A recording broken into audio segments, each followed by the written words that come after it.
Hi folks. So yeah, we've had a great run so far, but then we got stuck in some traffic. Apparently, according to Google, there's like a 11-minute delay on this. But yeah, have a look at this. How beautiful is that? How beautiful is that? Now I can't open the windows right now, but yeah, you can see that. Oh, she's happy because her phone's charging from there, despite the cover. Yeah, so yep, this is where we are now, and so we wait for 11 minutes. But after this, I believe the 4 lane and the 6 lane happens after this, so it should be all smooth sailing after that.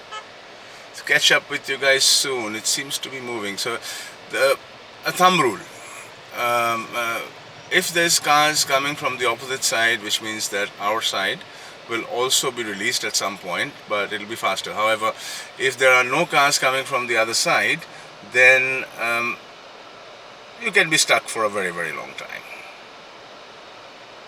And do not overtake.